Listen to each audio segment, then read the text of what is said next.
Vamos lá que a Sâmia tem compromisso. Ela é muito atarefada Oi, e ainda é mãe. desculpa, Tudo deu bom, problema Sâmia? aqui no navegador, eu tô no celular, aí eu tentei pelo Firefox, não deu, mas esse dá tudo certo. Como é que você tá, Sinara? Finalmente a gente conseguiu, né, Sâmia? Pois é, mulher, nem me fale. Tá cada dia mais difícil, mas vamos em frente. Eu vi na introdução você falando como conciliar a maternidade com tudo isso. A resposta, já vou dizer, é não dá, gente. Sempre com alguma coisa pelo caminho, é impossível. Eu até peguei uma postagem sua, deixa eu botar essa postagem sua do Twitter que eu queria comentar contigo. Olha só, a Sâmia com o Hugo, filhinho dela, com o Glauber, falando assim: concluindo uma semana muito difícil em que eu fiquei doente, o Hugo ficou doente, milhões de compromissos, mil coisas que não consegui fazer, TPM 1000 graus, cansaço até o último fio de cabelo. De qual planeta vem a força das mães? Pois Achei é. lindo, Sâmia, achei muito Ah, lindo. que bom! Foi um desabafo, assim, eu tava exausta mesmo esse dia e com a TPM as coisas ficam um pouco mais intensas, mas é porque tem sido muito desafiador conciliar a maternidade com as atividades todas parlamentares.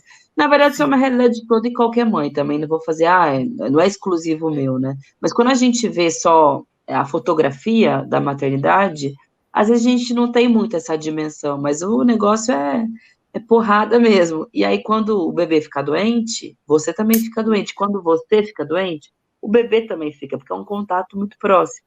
E aí, quando dorme mal à noite, que é regra quando fica doente, aí vira tudo uma bola de neve, né? Ainda mais numa semana tão difícil como é que foi a semana passada, mas É, agora exato. Eu estamos quero melhor. entrar nisso, só para a gente terminar essa história aqui da maternagem política e da paternagem também, né? Porque antes tinham mais homens e essa questão pesava mais para eles, não tanto para as mulheres, como agora que tem mais parlamentares mulheres, né?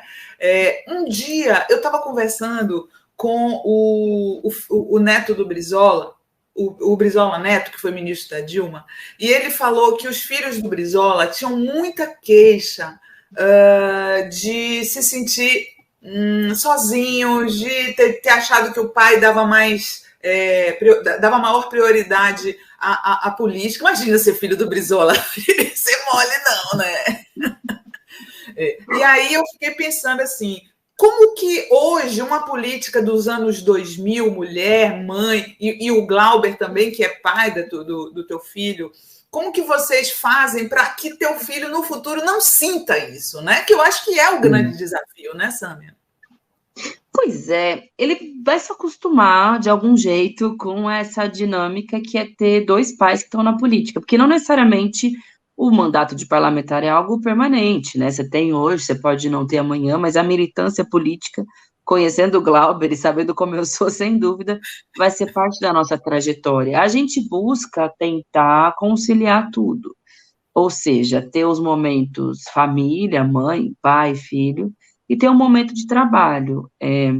Claro, as dificuldades todas sempre te puxam e te fazem deixar alguma coisa para trás. Tem semana que eu falo, nossa, a semana passou muito rápido, trabalhei demais, e quando eu vi, nasceu o dente do Hugo. Algo assim, entendeu? Peraí, não posso perder esses pequenos momentos.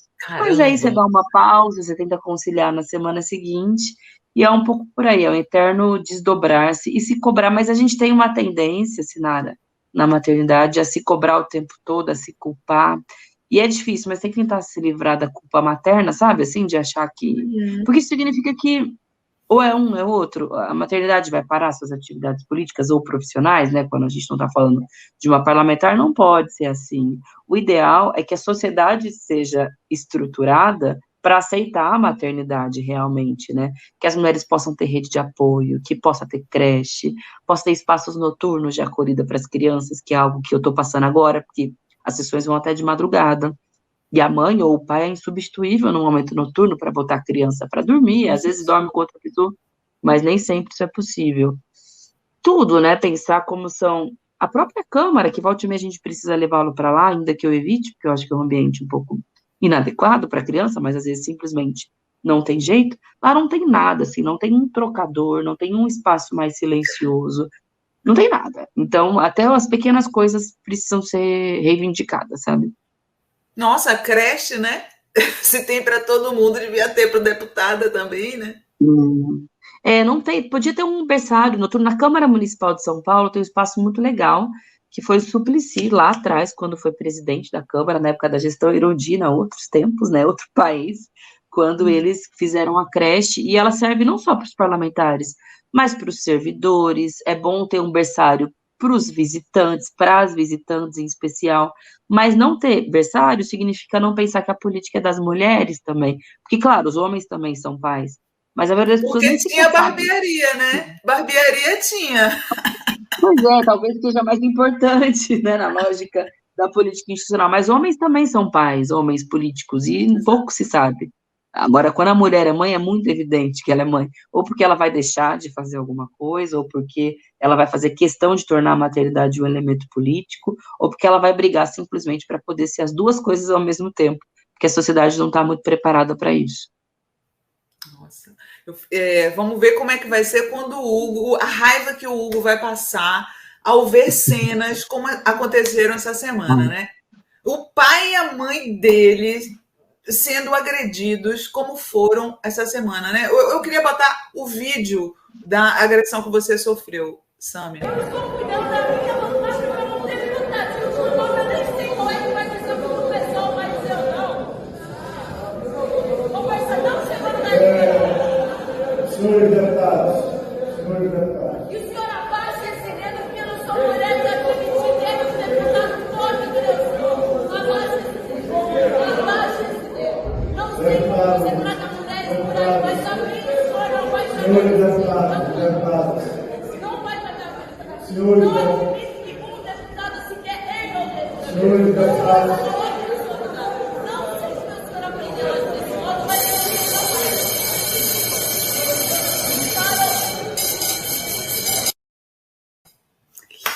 Gostei, hein?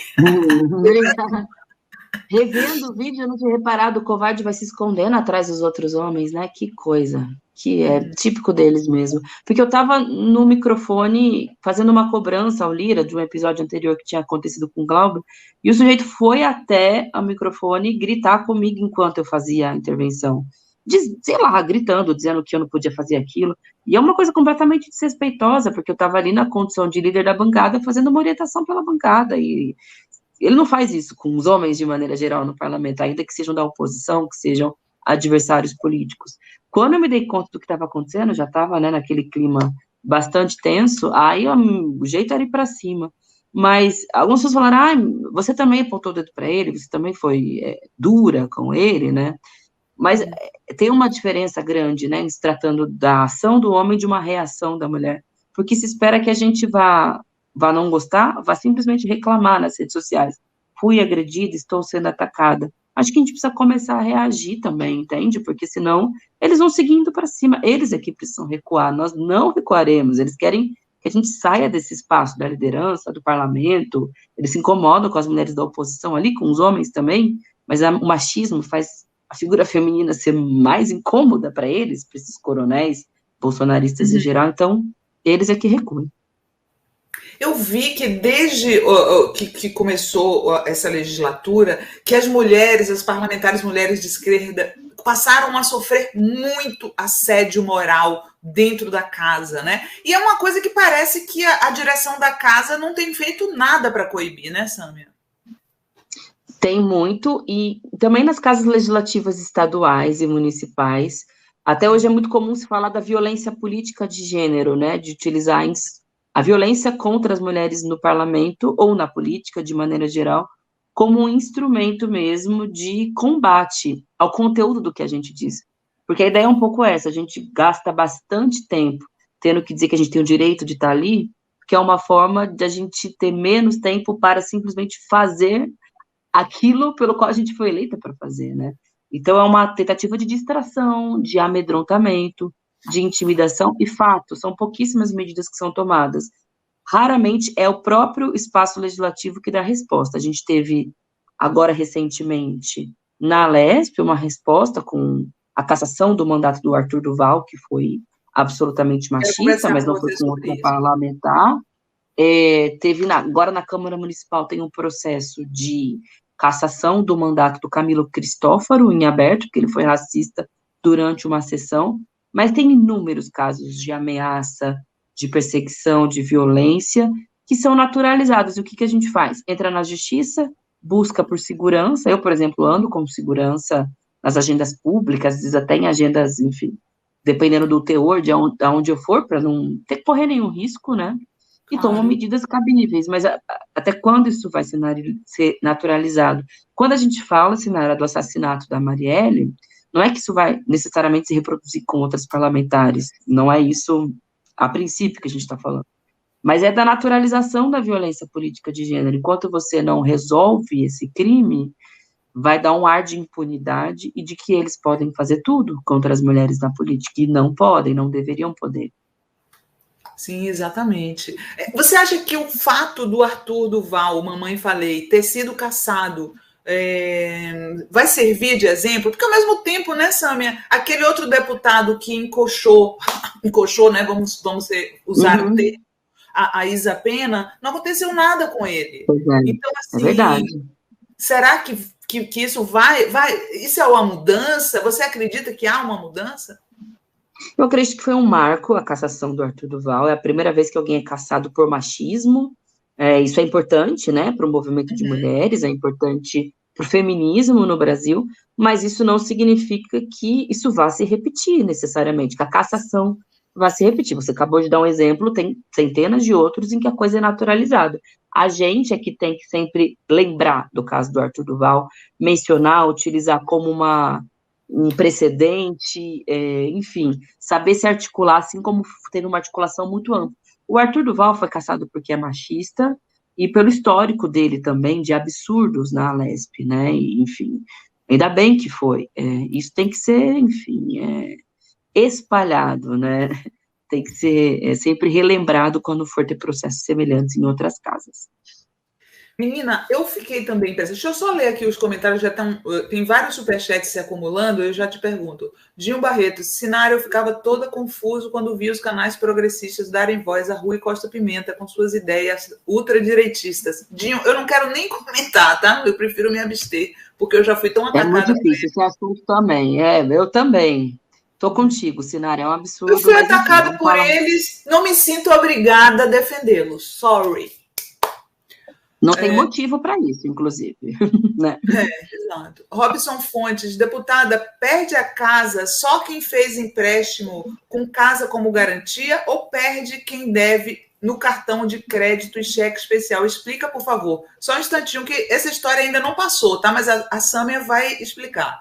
Sandro Luiz Martins, vai ficar piegas dizer que te adoro, mas é bom deixar aqui o valor de ti e todos os nossos defensores, eles e elas valorosíssimos. É para você, viu? Amo mesmo. Estou do lado certo da história, com orgulho. Djavan, casal ótimo. Fiquei sabendo hoje, admirava ambos. Eu não sabia que vocês eram casados. Lívia Cândida, isso mesmo, deputada, não podemos recuar. Esses covardes, escrotos covardes, muitos homens ficam entre vocês, protegendo. Deplorável, triste.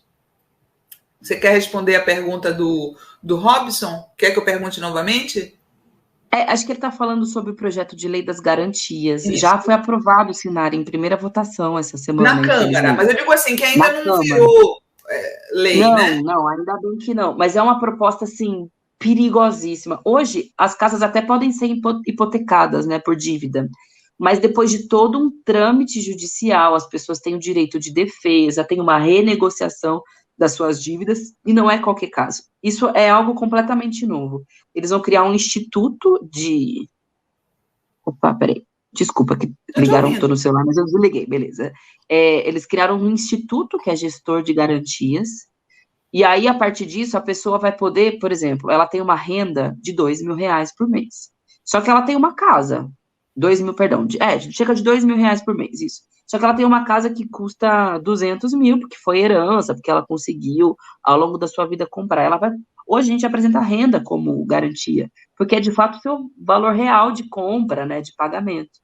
Apresentando a casa como garantia, vai dar a impressão de que ela tem muito mais capacidade para pagar do que ela realmente tem.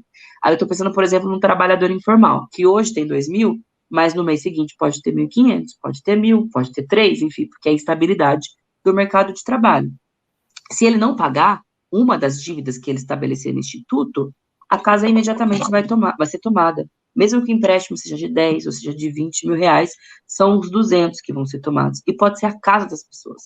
Elas vão poder parar na rua. A crise que aconteceu nos Estados Unidos foi por causa das bolhas de crédito. E ela teve como efeito o número gigantesco de sem-teto. É isso que pode acontecer no Brasil.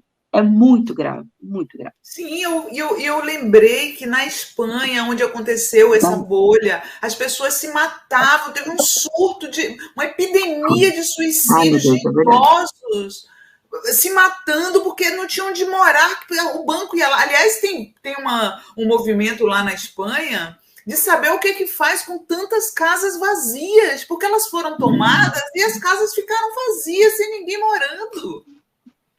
Teve um agravante, Sinara. Hoje é só a Caixa Econômica Federal que pode fazer a hipoteca da casa, né? Sim. Bota em leilão, essas coisas, depois de um amplo processo judicial. Eles querem que qualquer instituição financeira, esses bancos, essas credoras, né, essas seguradoras, aliás, esse povo que fica oferecendo dinheiro, sem decisão judicial, automaticamente eles já podem tomar a casa da pessoa. Assim, é muito grave.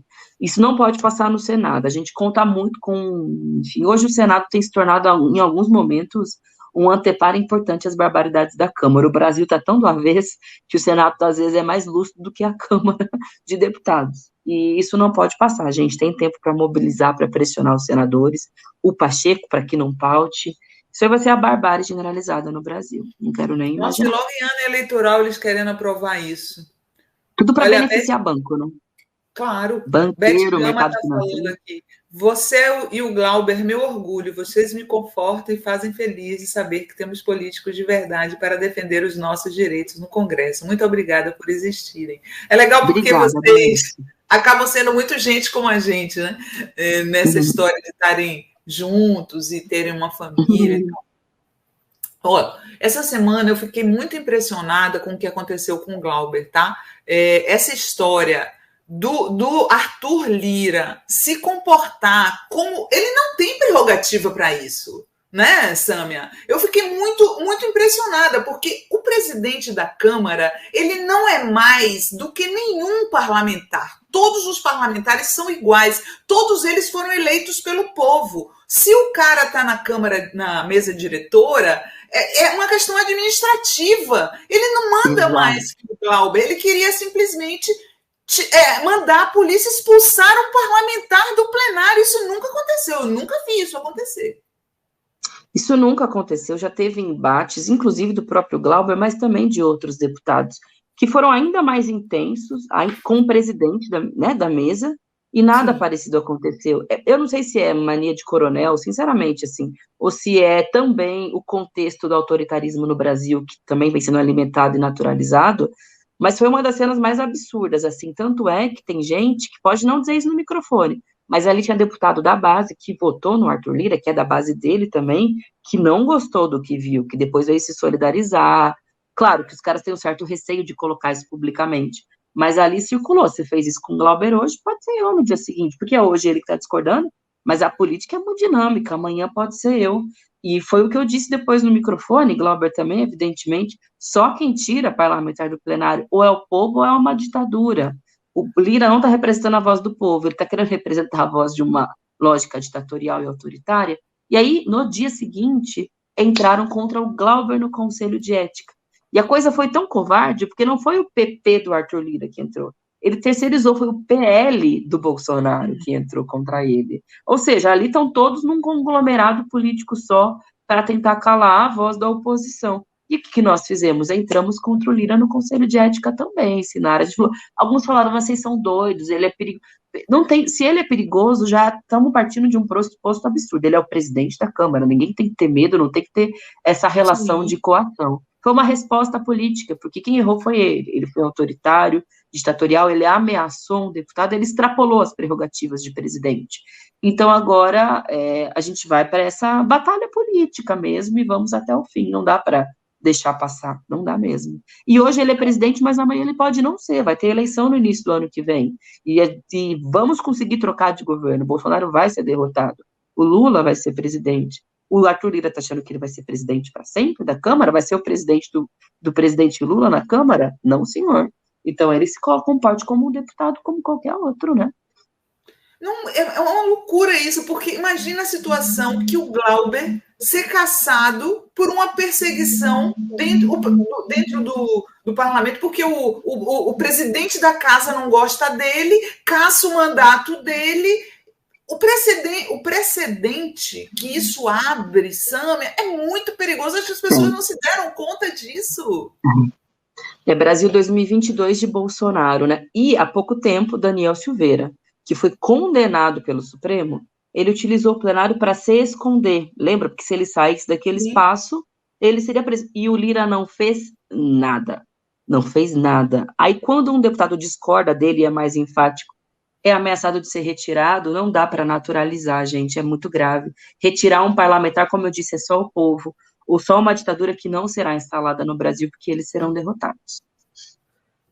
Olha só, estou aqui anotando suas frases, que depois sai o teu recorte. Legal. O teu recortezinho. Tem uma coisa que eu queria te perguntar. Como você, obviamente, que já vi que você está apoiando a candidatura do Lula para presidente, né, para ganhar no primeiro turno, como política jovem, tá? O que você acha? Que tipo de sugestão você daria para a campanha do Lula, Sâmia? Eu daria a sugestão de fazer dessa campanha uma campanha movimento, como se fosse um levante antifascista no Brasil. O que eu quero dizer com isso? A gente tem uma grande expectativa de que o Lula ganhe, inclusive no primeiro turno as pesquisas estão indicando essa possibilidade. Mas isso não pode significar um clima morno eleitoral, porque os bolsonaristas eles estão indo para a guerra.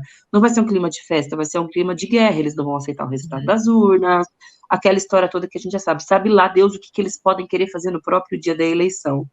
Então a gente tem que ter uma capacidade de força, de luta, de mobilização, criar comitês nos bairros, nos locais de trabalho, e utilizar o processo também para debater programa, porque Sinara, a gente quer varrer os rastros do bolsonarismo nos próximos 4 anos, mas também não vai ser fácil. Os caras vão se eleger deputados, estão aí esses milicianos nas redes sociais, mas em muitas forças de segurança pública espalhados pelo Brasil. Eles têm alguns financiadores, enfim, eles vão seguir o agronegócio. Boa parte do financiamento vem daí, manda boa parte do Congresso Nacional, Centrão com muito dinheiro. Então, a tarefa vai ser, assim, barra pesada nos próximos 4 anos. E, aí, sendo sincero, como boa militante do pessoal que sou, a presença do Alckmin também no próximo governo dificulta muito as coisas, porque significa que vai ter uma presença também desses setores, de algum modo, no próximo governo, né? Porque o Alckmin é um representante do agronegócio, ele tem histórico aqui no estado de São Paulo. Então, da nossa parte, tem que, acho que, endurecer um pouco mais na campanha, entende? Colocar esse tom, um pouco menos um tom de festa. Participei de vários eventos do Lula. Então, um tom menos de festa e mais de guerra, que é o que deve ser o processo eleitoral. Mas você sabe que... Mas tem que fazer alarde também, porque é bom comemorar que né, podemos ganhar no primeiro turno, mas compreendendo... Contagiar, né? Contagiar corações e mentes e tal. Mas eu posso te confessar uma coisa? Tô achando que o Alckmin está vindo para o lado da esquerda, menina. Ele parece tão à vontade. Sinara, eu ainda não consigo acreditar nisso. Mas, enfim, vamos assistir os próximos capítulos. Mas, menina, eu mandei até uma mensagem. Eu mandei uma mensagem para o Crispiniano, que é o assessor do Lula, porque eu vejo o Alckmin tão à vontade nesses eventos que me surpreende, sabe? Me surpreende. Eu achei que ele ia ficar meio deslocado, e não, ele está se jogando, botando cartaz de justiça por Genivaldo, e eu sou uma pessoa esperançosa, eu fico pensando assim, será que o Alckmin não está vindo para o lado positivo da força, que nem quem sabe? Quem sabe, Sinara? Não sei, mas eu acho que, bom, a presença dele teve mais a ver com uma composição mais ampla, para além do campo da esquerda, justamente para tentar virar esses votos e ter alguma possibilidade de governabilidade no início e tal. Mas, enfim, para a esquerda foi difícil de engolir, né? Porque o Alckmin foi o cara que foi, né? Do Pinheirinho, do massacre contra professores, funcionalismo público. Então, tomara que esse histórico fique para o passado, mas Vamos ver os próximos capítulos. Você sabe que eu entrevistei o Bresser. O Bresser foi, né? O Bresser foi vindo para a esquerda e veio mesmo, né? Largou o PSDB. Eu acho que pode acontecer. É raro, mas quem sabe? Vamos ver. Quem sabe? Tá certo. Zezito de Oliveira Santos está perguntando para você: tem como saber os deputados que votaram a favor? Não era secreta a votação, era? Não era secreta, não, tá no site da Câmara. Inclusive, é uma boa dica, a gente pode também disponibilizar nas nossas redes, mas tá tudo ali no site da Câmara mesmo, é bem público o negócio. E tem muita gente, infelizmente, que votou a favor, tanto é que foi aprovado. Olha, o Robson Fontes volta a fazer um superchat aqui, ele está muito preocupado com essa história, olha só. Então, não é para quem deve no cartão e cheque especial? Pelo amor de Deus, explica direitinho, porque eu estou mais sujo que pau de galinha. Oh, meu Deus, não passou ainda, Robson. Primeiro que não passou, muito importante, vamos lutar até o fim para que não vá. E também não é para quem já tem dívida, assim, não vai tomar tua casa porque você está hoje devendo para o cartão de crédito. Seria uma nova modalidade de possibilidade de endividamento, porque hoje o cartão de crédito, ele só te oferece crédito a partir da sua análise de renda, né? Sua análise de possibilidade de pagamento. Eles vão alterar os critérios para possibilidade de pagamento, não vai ser a sua renda, vai ser o seu patrimônio, é por isso que pode confiscar a casa, porque a tua casa vai ser a garantia, que eles vão tomar imediatamente, porque a possibilidade de pagamento, com juros que tem o cheque especial, com, enfim, a dinâmica de crise econômica, é difícil. Então, por isso que a gente não quer que o projeto passe. Olha, a Josiane Rosa está falando aqui que é tudo cena do Chuchu. Eu sou iludida, né, Josi? Estou achando que o Alckmin está vindo do lado da esquerda. Estou dizendo aqui... Eu acho que ele deve estar feliz que está em vias de se tornar vice-presidente. Talvez por isso esteja um pouco ali à vontade, mas estou com a Josi, na minha opinião. Sâmia, você vai se candidatar de novo, né, à reeleição. Eu queria que você avaliasse para mim o que você achou desses teus primeiros 4 anos como deputada federal. Te decepcionou? Te surpreendeu? Como que você avalia esses 4 anos? Eu vejo muitos parlamentares dizendo assim, por exemplo, eu pensava que eu poderia legislar mais, né? Porque a questão dos projetos, que acaba sendo bastante frustrante, né? Ficam lá há anos, tem gente que tem deputado que já morreu e que ainda tem projeto tramitando. É verdade.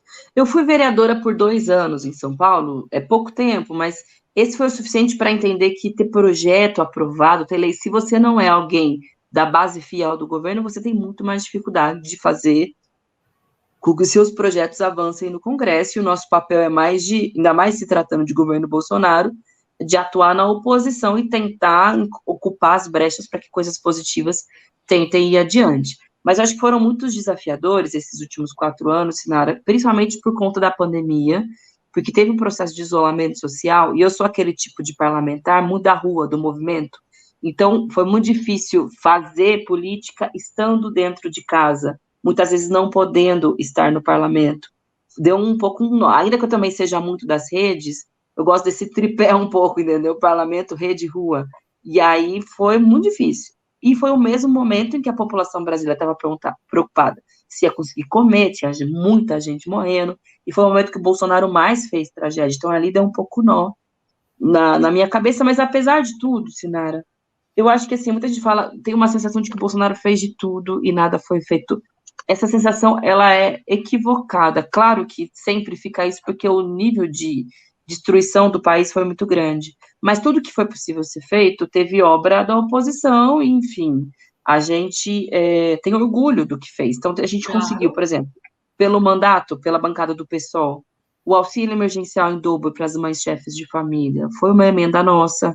Isso foi um programa muito revolucionário para o Brasil, no momento de muita dificuldade financeira. Apesar de tudo, a gente conseguiu aprovar o piso salarial da enfermagem, é uma luta de 30 anos. Isso não é pouca coisa, porque a enfermagem, né, teve muita dificuldade na pandemia, agora é um reconhecimento salarial, né, de tudo que eles fazem para a sociedade brasileira.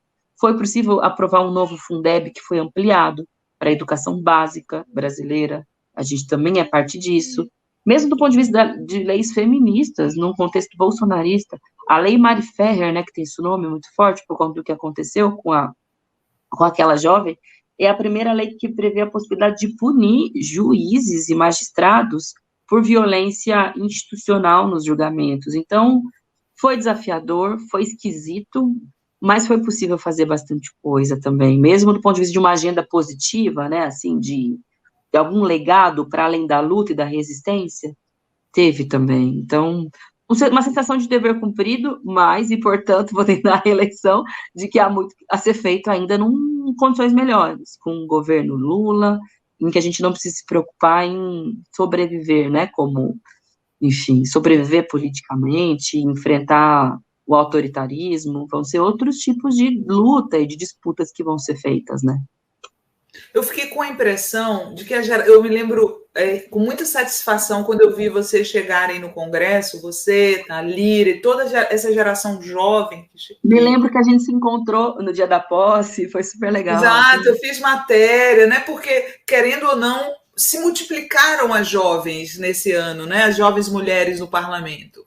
Mas nesse ano não, nessa legislatura. Mas eu acho que, de certa forma, a pandemia atrapalhou um pouco a projeção que vocês poderiam ter lá dentro, sabe? Porque ficou tudo remoto, né, Sâmia? É isso, é exatamente isso. E faz muita diferença.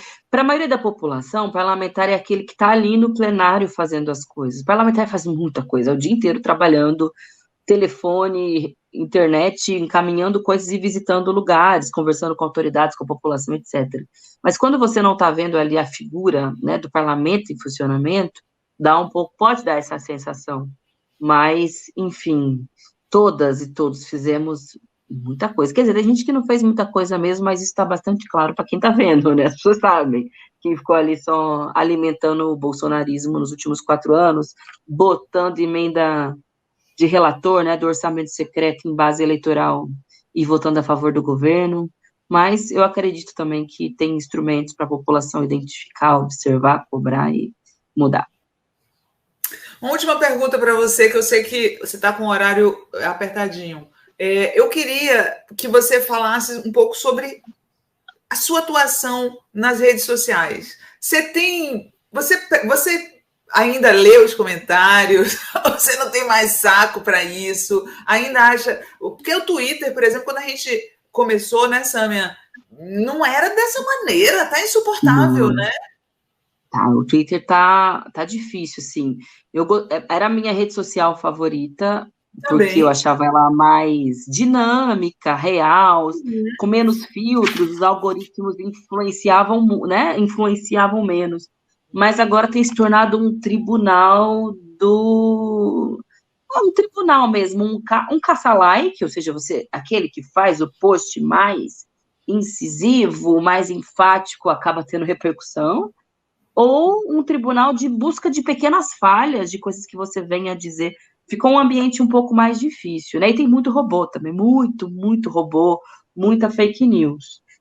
Mas, respondendo a sua pergunta, procuro sempre acompanhar, sempre gostei muito de lidar com redes, assim, essa coisa de comunicação. Eu fico brincando que se um dia eu não for parlamentar, eu vou buscar atuar nessa coisa de redes sociais, os bastidores, gosto muito. Sempre estou junto com a minha equipe de comunicação, mas ler mesmo, comentar essas coisas, não tenho muita condição de tempo, mas sempre procuro fazer na medida do possível. Todo dia eu dou uma olhada, assim, dou um panorama geral, como está o Twitter, como está o Face, faço uns posts, alguns são a equipe que faz, é óbvio, todo parlamentar é assim, a equipe se conversa e acaba colocando os conteúdos, mas gosto da dinâmica de redes, apesar do Twitter estar meio chato mesmo. Nossa, coitado se você na TPM for ler aqueles comentários, vai piorar tudo. E com o filho doente, comigo doente, melhor não. Deixa eu só colocar aqui, Helena, para você sair, tá? Várias pessoas te elogiando. Helena Minas, conheci a Sâmia em 2017, uma amiga me apresentou, fui em encontro de mulheres, ela estava lá, amor à primeira vista. Ah, que legal, obrigada. Aí tem mais aqui, Roseli Roquete Sumere. Parabéns a essas mulheres incríveis. Rosane Tavares, tenho essa mesma sensação da Sâmia, mesmo eu não sendo eleitora em São Paulo, mas a sigo no Instagram. Sâmia inteligente, guerreira, Elizabeth Heloísa fala. Sandro Luiz está te aplaudindo. A Elizabeth também está falando que o Glauber é também excepcional deputado guerreiro. Adoro, eu sempre chipei esse casal desde o princípio, ela sabe disso. Olha só. Sim, não é verdade? Rápido. É porque acho que a pandemia, a gente falou bastante disso, mas ela também acelerou as coisas aí. O Hugo já vai fazer 1 ano, gente. A coisa avançou rápido. Olha, Sâmia, muito obrigada pela sua presença aqui. Vamos ver se a gente repete para você vir aqui falar mais, tá bom? Obrigada, é sempre um prazer, passa rápido o tempo com você, é sempre um papo contraído, leve, mas também sério, profundo, do que precisa ser falado. Obrigada, Sinara, pelo espaço, estamos juntas. Beijão, bom querida. Trabalho. Tudo bom. Beijo também. Tchau.